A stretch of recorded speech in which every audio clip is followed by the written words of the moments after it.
दोस्तों, आप सभी का स्वागत है आपके YouTube channel the absolute education by Pankaj Kumar में।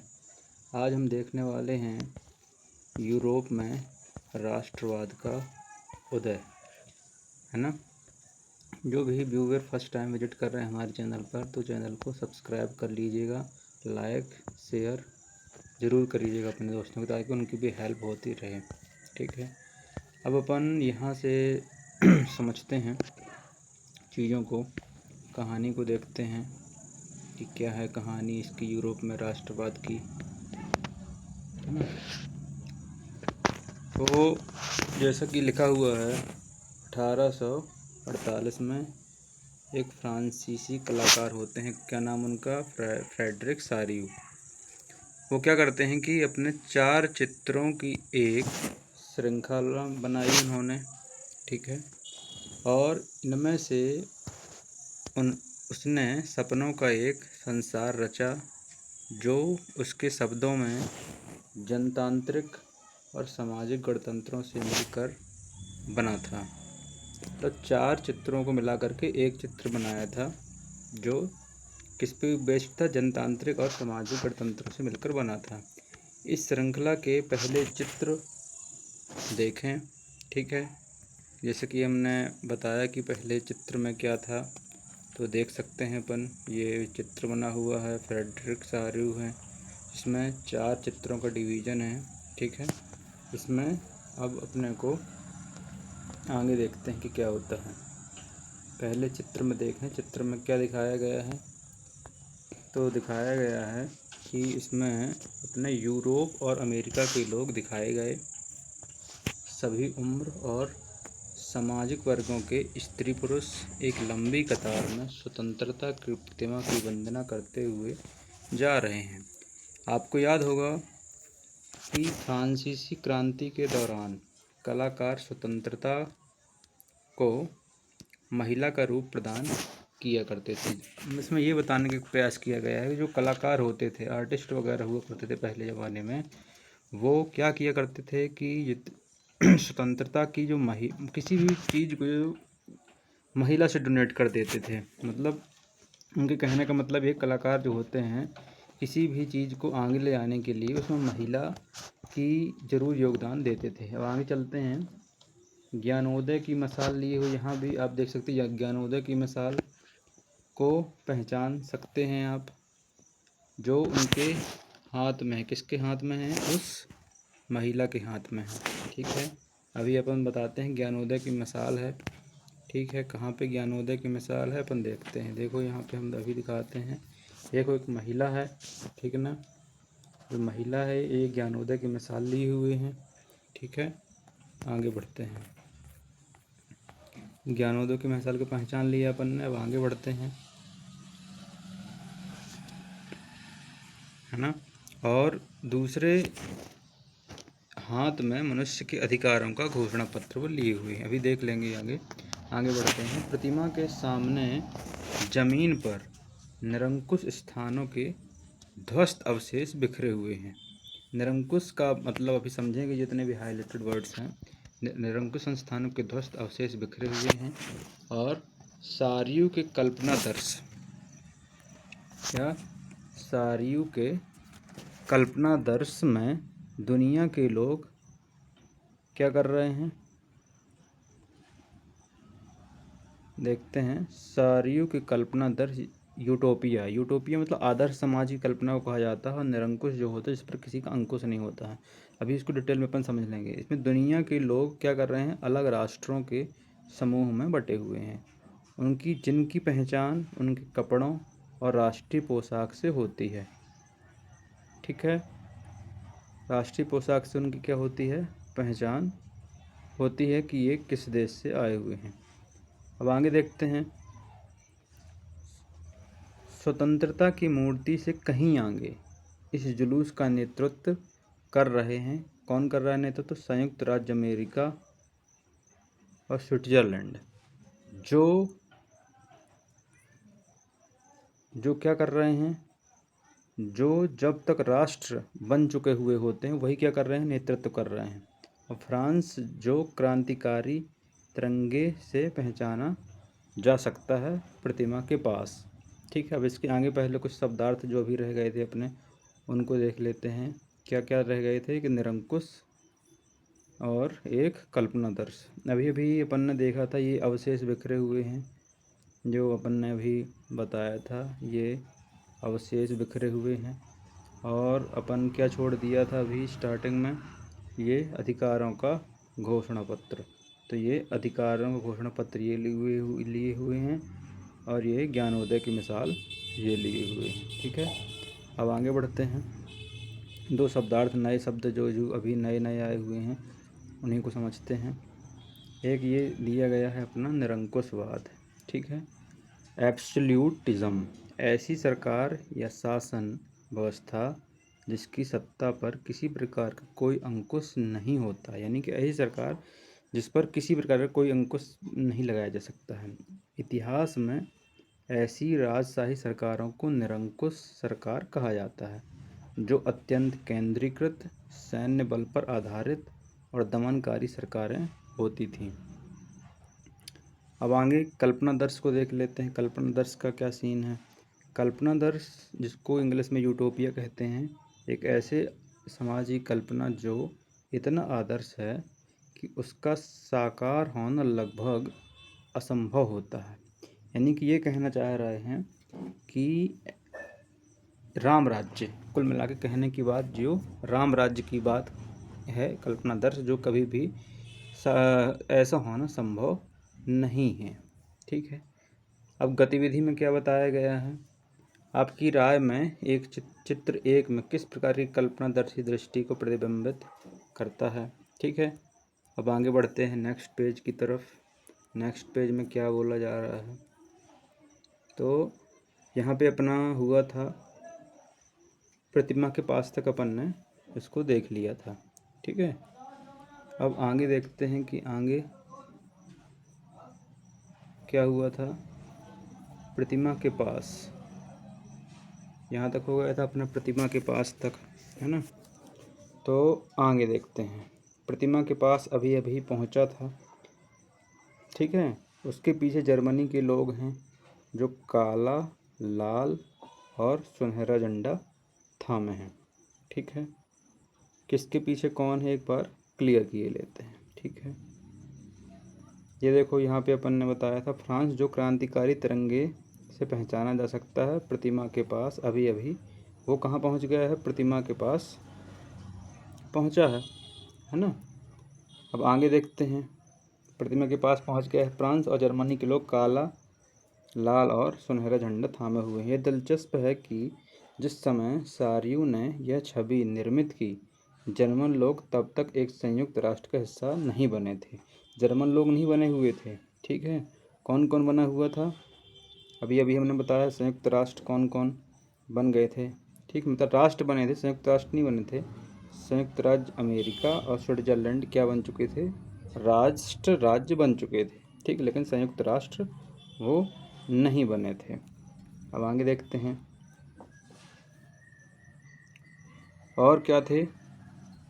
वो जो झंडा थामे हुए थे वह 1848 की उदारवादी उम्मीदों की अभिव्यक्ति है, जिनमें अनेक जर्मन भाषी रियासतों को एक प्रजातांत्रिक संविधान के अंतर्गत एक राष्ट्र राज्य में गठित होने की चाह थी।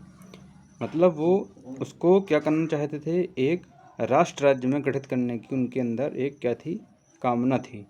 जर्मन लोगों के बाद ऑस्ट्रिया, दो सिसिलियों की राजशाही, लम्बार्डी, पोलैंड, इंग्लैंड, आयरलैंड, हंगरी और रूस के लोग हैं। ऊपर स्वर्ग से ईसा मसीह, संत और फरिश्ते इस दृश्य पर क्या कर रहे हैं, नजरें जमाए हुए हैं। चित्रकार ने उनका इस्तेमाल दुनिया के राष्ट्रों के बीच भाईचारे के प्रतीक के रूप में किया है। है ना, प्रतीक के रूप में किया है। अब आगे देखते हैं। इस अध्याय में कई ऐसे विषय उठाए जाएंगे जिनकी काल्पनिक अभिव्यक्ति सारियू ने चित्र 1 में की थी। 19वीं सदी के दौरान राष्ट्रवाद एक ऐसी ताकत बनकर उभरा जिसने यूरोप के राजनीतिक और मानसिक जगत में भारी परिवर्तन ला दिए। इन परिवर्तनों से अंततः यूरोप के बहुराष्ट्रीय वंशीय साम्राज्यों के स्थान पर राष्ट्र राज्य का उदय हुआ। यूरोप में लंबे समय से एक ऐसे आधुनिक राज्य की गतिविधियां और विचार विकसित हो रहे थे जिसमें स्पष्ट रूप से परिभाषित क्षेत्र पर प्रभुसत्ता एक केंद्रीय शक्ति की थी, लेकिन राष्ट्र राज्य में न केवल उसके शासकों बल्कि उसके अधिकांश नागरिकों में एक साझा पहचान का भाव और साझा इतिहास का विरासत की भावना थी। साझेपन की यह भावना अनंत काल से नहीं थी, यह संघर्षों और नेताओं तथा आम लोगों की सरगर्मियों से निर्मित हुई थी। यह अध्याय उन विविध प्रक्रियाओं पर प्रकाश डालेगा जिनके तहत 19वीं शताब्दी के यूरोप में राष्ट्र राज्य और राष्ट्रवाद अस्तित्व में आए। इन सब चीज़ों की क्या है, इसमें विशेष रूप से प्रकाश डाला जाएगा। ठीक है, अब आगे बढ़ते हैं। कुछ इम्पोर्टेंट्स यहाँ पे दिए गए हैं, जैसे कि अर्नस्ट रेनन राष्ट्र क्या है। ठीक है, देखते हैं। फ्रांसीसी दार्शनिक अर्नस्ट रेनन है। ठीक है, 1823 से 92 में 1882 में सॉर्बोन लिखा हुआ विश्वविद्यालय में दिए गए एक व्याख्यान में राष्ट्र की अपनी समझ को प्रस्तुत किया। बाद में यह व्याख्यान एक प्रसिद्ध निबंध के रूप में छपा जिसका शीर्षक था क्वेस्ट सी क्यूने नेशन, राष्ट्र क्या है। इस निबंध में रेनन अन्य लोगों द्वारा प्रस्तावित इस विचार की आलोचना करता है कि राष्ट्र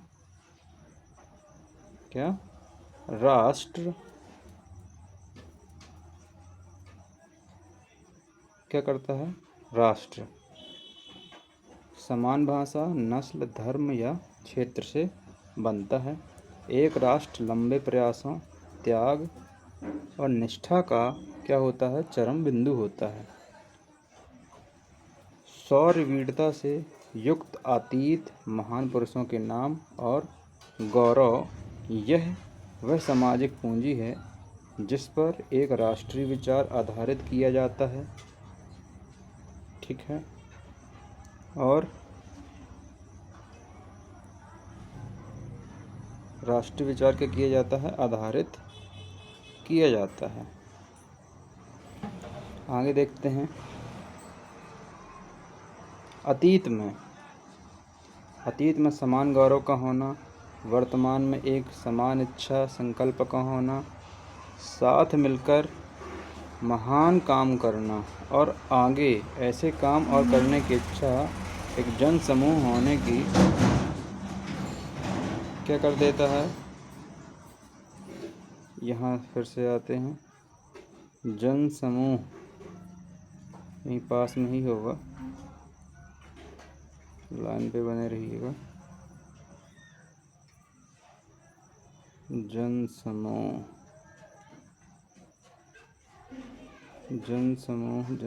कहाँ गया, संकल्प का जन समूह होने, ये लिखा हुआ है यहाँ पे।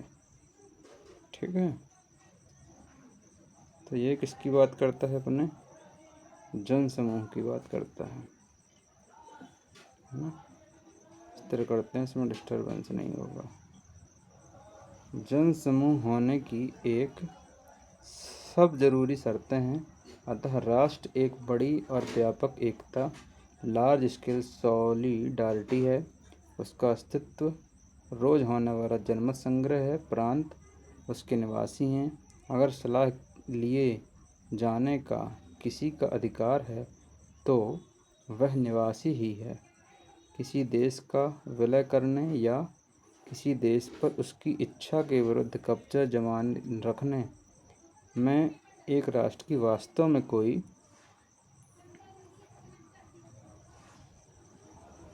दिलचस्पी नहीं है। राष्ट्रों का अस्तित्व में होना एक अच्छी बात है, बल्कि यह एक ज़रूरत भी है।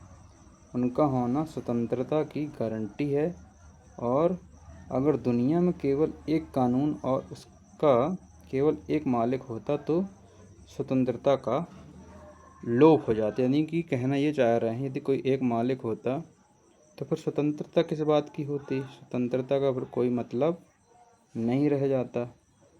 अब देखिए यहाँ पर कुछ नए शब्द आए हुए हैं, जैसे कि जनमत संग्रह दिया गया है ना। तो जनमत संग्रह मतलब क्या होता है? एक प्रत्यक्ष मतदान जिसके जरिए एक क्षेत्र के सभी लोगों से एक प्रस्ताव को स्वीकार या अस्वीकार करने के लिए क्या किया जाता है? पूछा जाता है। यह क्या कहलाता है? अपना जनमत संग्रह कहलाता है।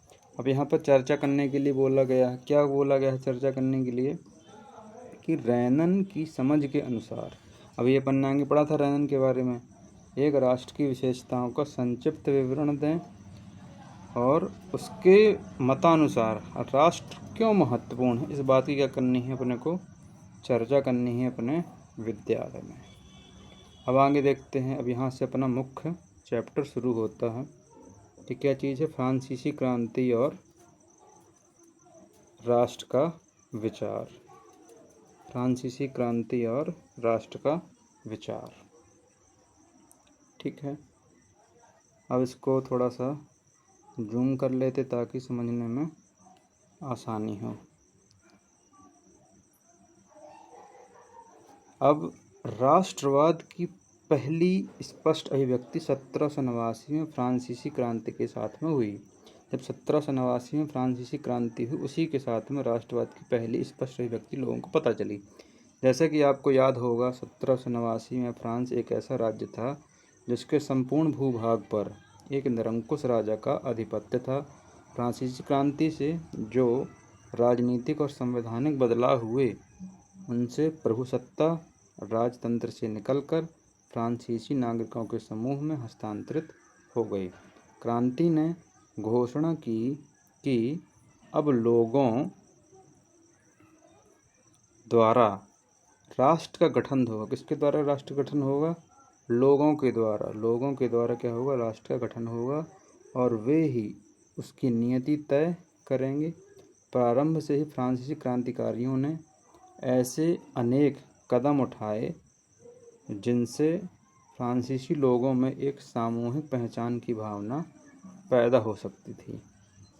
पितृभूमि, ला पैट्री और नागरिक ले सिटियोन जैसे विचारों ने एक क्या किया? एक संयुक्त समाज, क्या संयुक्त समुदाय के विचार पर बल दिया है ना, जिसे एक संविधान के अंतर्गत समान अधिकार प्राप्त करते थे। अतः एक नया फ्रांसीसी झंडा द ट्राई कलर चुना गया, है ना, जिसने पहले के राष्ट्रध्वज की जगह ले ली। स्टेट जनरल का चुनाव क्या हो गया? सक्रिय नागरिकों के समूह द्वारा किया जाने लगा, और उसका नाम बदलकर नेशनल असेंबली कर दिया गया। नई स्थितियाँ रची गईं, शपथें ली गईं, राष्ट्र शहीदों का गुणगान हुआ, और यह सब राष्ट्र के रूप के नाम पर हुआ। एक केंद्रीय प्रशासनिक व्यवस्था लागू की गई, जिसने अपने भूभाग में रहने वाले सभी नागरिकों के लिए समान कानून बनाए। आंतरिक आयात निर्यात शुल्क समाप्त कर दिए गए। भार तथा नापने की एक समान व्यवस्था लागू की गई। क्षेत्रीय बोलियों को हतोत्साहित किया गया और पेरिस में फ्रेंच जैसी बोली और लिखी जाती थी, वहीं राष्ट्र को साझा भाषा बन गई। ठीक, वही चीज़ क्या बन गई? राष्ट्र की साझा भाषा बन गई। आगे देखते हैं। क्रांतिकारियों ने यह घोषणा की कि फ्रांसीसी राष्ट्र का यह भाग्य और लक्ष्य था कि वह यूरोप के लोगों को निरंकुश शासकों से मुक्त कराए। दूसरे शब्दों में, फ्रांस यूरोप के अन्य लोगों को राष्ट्रों में गठित होने में मदद देगा। जब फ्रांस की घटनाओं की खबर यूरोप के विभिन्न शहरों पहुंची तो छात्र तथा शिक्षित मध्यवर्गीयों में के अन्य सदस्य जैकोबिन क्लबों की स्थापना करने लगे। मतलब ये घटना जब कहाँ पर पहुंची? यूरोप के अन्य जगहों पर पहुंची तो वहाँ के जो शिक्षित लोग थे वो क्या करने लगे? इस जैकोबियन क्लब की स्थापना करने लगे। उनकी गतिविधियों और अभियानों ने उन फ्रेंच सेनाओं के लिए रास्ता तैयार किया जो 1790 के दशक में हॉलैंड, बेल्जियम, स्विट्जरलैंड और इटली के बड़े इलाकों में घुसी। क्रांतिकारी युद्धों के शुरू होने के साथ ही फ्रांसीसी सेनाएं राष्ट्रवाद के विचारों को विदेशों में ले जाने लगी। आगे बढ़ते हैं। अब आते हैं नेपोलियन।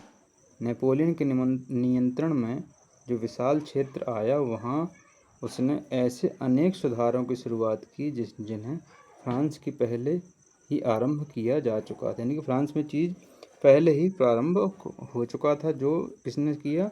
अभी नेपोलियन ने किया। फ्रांस में राजतंत्र वापस लाकर नेपोलियन ने निसंदेह वहाँ प्रजातंत्र को नष्ट। अब आगे देखते क्या है इस पेज में। कुछ खास बातें हैं। ठीक है, ये चित्र सेकंड जो दिखाया गया है किस बारे में है, इसी के बारे में यहाँ डिस्क्रिप्शन दिया गया है। देखते हैं इस चित्र में। ये चित्र 2 है। एक जर्मन पंचांग तथा या तिथि पत्र का मुख्य पृष्ठ जिसे पत्रकार एंड्रियास रेवमान ने 1798 में डिजाइन किया। फ्रेंच बास्टिल में क्रांतिकाली भीड़ के प्रवेश के चित्र को उससे मिलते जुलते किले की बगल में बनाया गया। यह किला जर्मन प्रांत कैसेल में निरंकुश शासन के गढ़ के रूप में चित्रित किया। इस चित्र के साथ यह नारा दिया गया, लोगों को अपनी आज़ादी मुट्ठी में कर लेनी चाहिए। यह बताया गया कि लोगों को अपनी आज़ादी किस में कर लेनी चाहिए? मुट्ठी में कर लेनी चाहिए। और रेवमान एक क्या थे? पत्रकार थे जो मेंज नामक शहर में रहता था। वह जर्मन जैकोबिन गुट का सदस्य, मतलब अभी मैंने बताया था कि जैकोबिन जो गुट बना हुआ था उसके ये सदस्य भी थे। अब आगे ये बताया गया है। देखिए यहाँ पर बहुत ही अच्छी तरीके से नक्शा बनाया गया है। ठीक है, चित्र 3 में वियना कांग्रेस 1815 के बारे में बताया गया है। वियना कांग्रेस 1815 के बाद का यूरोप बताया गया है। मतलब ये जो जानकारी है अपनी 1815 के बाद का ये यूरोप का नक्शा यहाँ पे दिया गया है। चित्र क्रमांक 3 है ये। ठीक है, और इसमें क्या क्या महत्वपूर्ण जानकारी है अभी इसको समझ लेते हैं।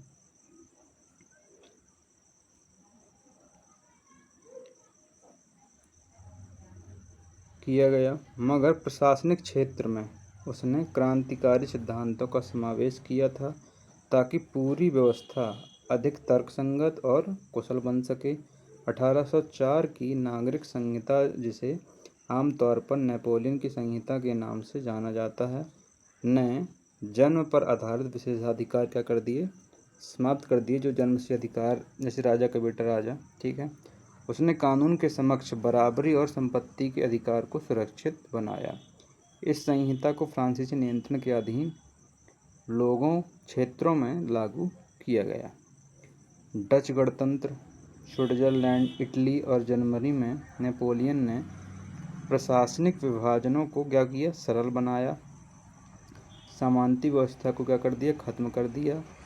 और किसानों को भूदासत्व और जागीरदार शुल्कों में मुक्ति दिलाई। शहरों में भी कारीगरों के श्रेणी संघों में नियंत्रण को क्या कर लिया गया, हटा दिया।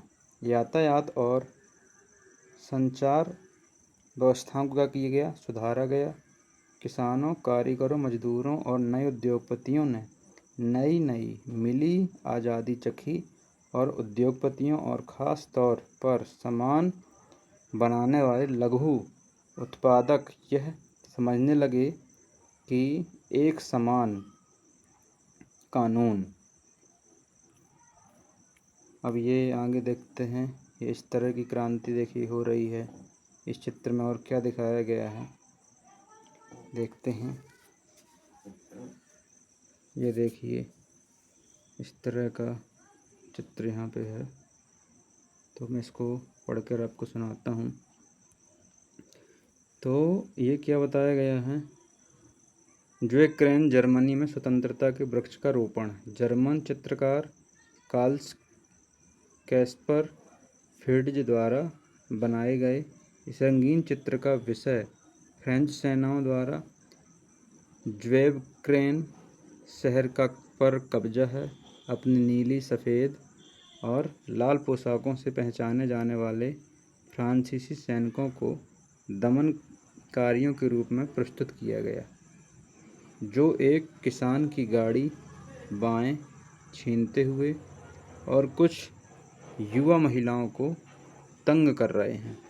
बीच का अग्रभाग है ये, और किसान को घुटने टेकने पर मजबूर कर रहे हैं।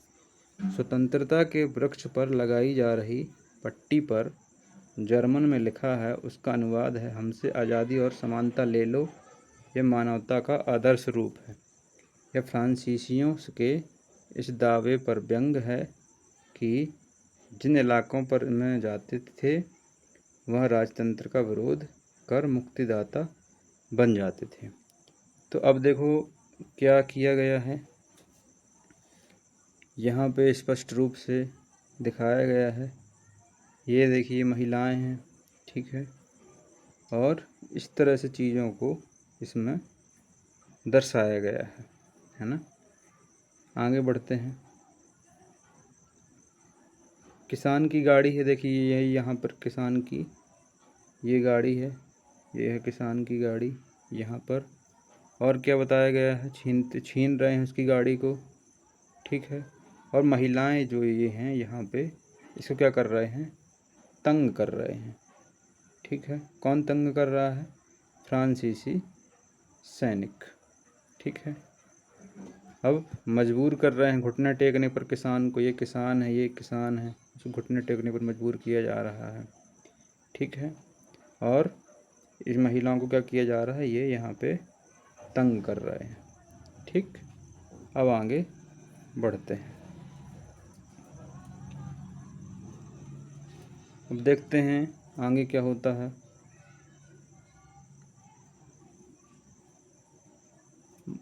मानक भार और नाप और एक राष्ट्रीय मुद्रा से इस इलाके से एक इलाके से दूसरे इलाके में वस्तुओं और पूंजी के आवागमन में सहूलियत होगी, लेकिन जीते हुए इलाकों में स्थानीय लोगों की फ्रांसीसी शासन के प्रति मिली जुली प्रतिक्रियाएं थीं। शुरुआत में अनेक स्थानों जैसे हॉलैंड और स्विट्ज़रलैंड और साथ ही कई शहरों जैसे ब्रसेल्स, मेंज, मिलान और वारसा में फ्रांसीसी सेना को स्वतंत्रता का तोहफा देने वालों की तरह स्वागत किया गया, मगर यह शुरुआत उत्साह शीघ्र ही दुश्मनी में बदल गया। जब यह साफ होने लगा कि नई प्रशासनिक व्यवस्थाएं राजनीतिक व्यवस्था के अनुरूप नहीं थीं, बढ़े हुए कर, सेंसरशिप और बाकी यूरोप लोगों को जीतने के लिए फ्रेंच सेना में जबरन भर्ती हो रहे नुकसान प्रशासनिक परिवर्तनों के से मिले फ़ायदों से कहीं ज़्यादा नज़र आने लगे। तो ये इस तरह की चीज़ें यहाँ पर स्पष्ट आप देख सकते हैं कि ये चित्र 5 में देखिए क्या बताया गया है। चित्र 5 में आप राइनलैंड का डाकिया है ये, लाई प्लुतस्क से आते हुए सब कुछ गंवा देता है। यहाँ नेपोलियन को 1813 में लाई प्लुतस्क की लड़ाई हार कर फ्रांस लौटते हुए डाकिये के रूप में दर्शाया गया है। उसके झोले से गिरती हर चिट्ठी पर उन भूभागों के नाम लिखे हैं जिन्हें अब वह हार चुका है ना। इसमें जो चीज़ें हार गई हैं, जो भूभाग हारे गए हैं, उन सभी को क्या किया जा रहा है, वो सारी प्रकार की चिट्ठियाँ उसके डाकिये के बैग से निकलती जा रही हैं। आगे देखते हैं यूरोप में राष्ट्रवाद का निर्माण कैसे होता है। अगले सब चैप्टर में ये सब दिखाया गया है। आगे देखते हैं। आज सात निपटाए देते हैं, 4 पार्टों में आएगा ये। आगे देखते हैं यूरोप में राष्ट्रवाद का निर्माण। अगर आप मध्य 18वीं शताब्दी के यूरोप के नक्शों को देखें तो उसमें वैसे राष्ट्र राज्य नहीं मिलेंगे जैसे आज हैं, जिन्हें आज हम जर्मनी, इटली और स्विट्ज़रलैंड के रूप में जानते हैं। तब वे राजशाहियों, डचियों, डचीज, कैंटोस में बटे हुए थे, जिनके शासकों के स्वायत्त क्षेत्र थे। पूर्वी और मध्य यूरोप निरंकुश राज्यों के अधीन थे और इन इलाकों में तरह तरह के लोग रहते थे। वे अपने आप को एक सामूहिक पहचान या किसी समान संस्कृति का भागीदार नहीं मानते थे। अक्सर वे लोग अलग अलग भाषाएं बोलते थे और विभिन्न जाति समूहों के सदस्य थे। उदाहरण के तौर पर ऑस्ट्रिया हंगरी पर शासन करने वाला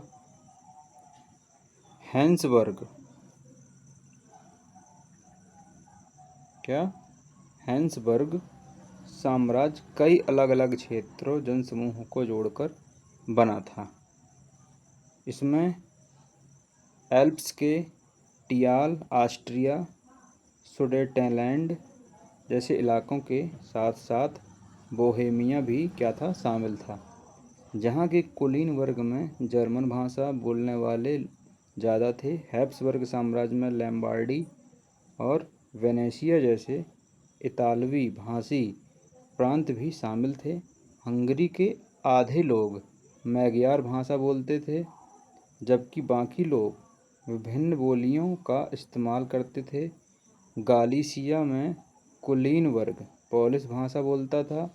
इन प्रभावशाली समूहों के अलावा हैब्सबर्ग साम्राज्य की सीमा रेखाओं के भीतर भारी संख्या में खेती करने वाले लोग अधीन व्यवस्था में रहते थे, जैसे उत्तर भारत में बोहेमियन और स्लोवाक, कार्नियोला में स्लोवेन्स, दक्षिण में क्रोएट और पूरब की तरफ ट्रांसवेलेनिया में रहने वाले राउमन लोग। ऐसा फर्क राजनीतिक एकता को आसानी से बढ़ावा देने वाला नहीं था। इन तरह तरह के समूहों को आपस में बांधने वाला तत्व केवल सम्राट के प्रति उनकी निष्ठा थी। राष्ट्रवाद और राष्ट्र राज्य का विचार कैसे उभरा। आगे देखते कुलीन वर्ग और नया मध्य वर्ग।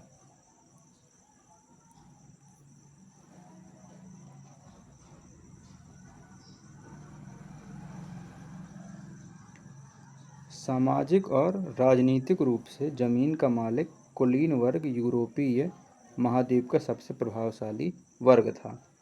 इन वर्ग के सदस्य एक साझा जीवन शैली में बंधे हुए थे, जो क्षेत्रीय विभाजनों के आर पार व्याप्त थी।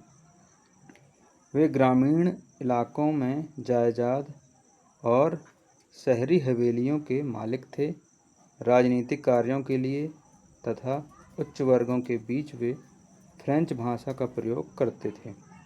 उनके परिवार अक्सर वैवाहिक बंधनों से आपस में जुड़े हुए थे, मगर ये शक्तिशाली कुलीन वर्ग संख्या के लिहाज से एक छोटा समूह था। जनसंख्या के अधिकांश लोग कृषक थे। पश्चिम में ज़्यादातर ज़मीन पर किराएदार छोटे काश्तकार खेती करते थे, जबकि पूर्वी और मध्य यूरोप में भूमि विशाल जागीरों में बटी थी, जिस पर बहुदास खेती करते थे। पश्चिमी और मध्य यूरोप के हिस्सों में औद्योगिक उत्पादन और व्यापार में वृद्धि से शहरों का विकास और वाणिज्यिक वर्गों का उदय हुआ था, जिनका अब अगले इसमें देखेंगे। अभी ये यहाँ पे महत्वपूर्ण तिथियाँ देखते हैं जो क्या क्या दी गई हैं। कुछ महत्वपूर्ण तिथियाँ। 1797 में क्या होता है, नेपोलियन का इटली पर हमला होता है। नेपालियाई युद्धों की शुरुआत होती है। 1814-15 में क्या होता है, नेपोलियन का पतन होता है। वीना शांति संधि होती है। यूनानी स्वतंत्रता के लिए कब संघर्ष करते हैं, 1821 में संघर्ष प्रारंभ हो जाता है। 1848 में क्या होता है, फ्रांस की क्रांति होती है। आर्थिक परेशानियों से ग्रस्त कारीगरों, औद्योगिक मजदूरों, किसानों की बगावत हो जाती है। और आगे देखते हैं। मध्य वर्ग संविधान और प्रतिनिध्यात्मक सरकार के गठन की मांग होती है और इतालवी, जर्मन, मैग्यार, पोलिश, चेक आदि राष्ट्र राज्यों की मांग करते हैं। 1859 से लेकर के 70 में क्या होता है, इटली का एकीकरण होता है। जर्मन का एकीकरण कब होता है, जर्मनी का 1866 से 1871 में। 1905 में क्या होता है, हैब्सबर्ग और ऑटोमन साम्राज्य के स्लाव राष्ट्रवाद को मजबूत होता है। ठीक है, चलिए आगे बढ़ते हैं अगले पेज में। अभी काफ़ी लंबा चैप्टर है ना। अभी यूरोप में काफ़ी लंबा चैप्टर है ये। यहाँ पे देखिए क्या हो रहा है। ये काफ़ी बड़ा चैप्टर है, इसलिए अपन क्या करते हैं, इसको नेक्स्ट पार्ट में शूट करेंगे। ये यहाँ पर 28 पेज का है। तो जैसा कि बताया गया है, यदि आप हमारे चैनल में पहली बार विजिट कर रहे हैं तो हमारे channel the absolute education by Pankaj Kumar को सब्सक्राइब कर लीजिएगा, है ना। क्या कर लीजिएगा, इसको सब्सक्राइब का इस तरह बटन होता है, सब्सक्राइब कर लीजिएगा, लाइक करिएगा, बेल आइकन को भी दबा सकते हैं, लोगों के साथ में शेयर कर सकते हैं, और यदि कोई दिक्कत है तो कमेंट्स ज़रूर कर सकते हैं। और वीडियो आपको कैसी लगी है इसको ज़रूर बताइएगा। ठीक है।